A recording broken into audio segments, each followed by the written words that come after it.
guys, so in today's lesson we're going to be learning With or Without You by U2. It's literally just got 4 chords: D, A, G and B minor. We're going to start off by learning the D chord first, third one up from the bottom, fret number 2, bottom string number 2 and middle string, fret number 3. We're going to strum the bottom 4 strings for this one.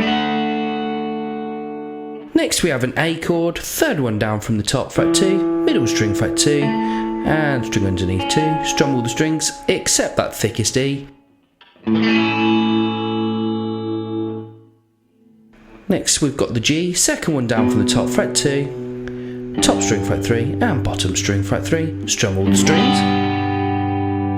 And we've got a little B minor triad, bottom string 2, string above 3, string above fret 4 and strum the bottom 4 strings. Okay, so let's have a quick recap. We've got a D, an A, the G chord, and we also have the B minor chord. Okay, so if you got that, we're going to move on to learning the order. Okay guys, so we're going to start off with the D chord. Next we have the A.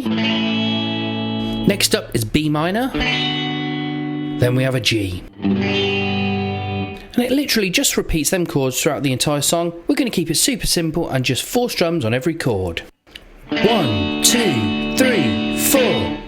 1, 2, 3, 4. 1, 2, 3, 4.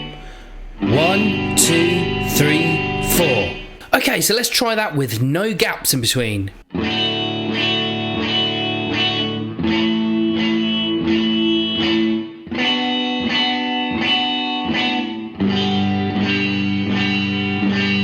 And it literally just repeats that throughout the entire song. Okay guys, so that concludes today's lesson. Hope you've enjoyed. If you have, as always, smash that like and subscribe.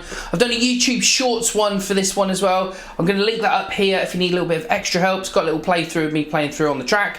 But yeah, if you need a bit of extra help, check that out. If not, I'll see you in the next one.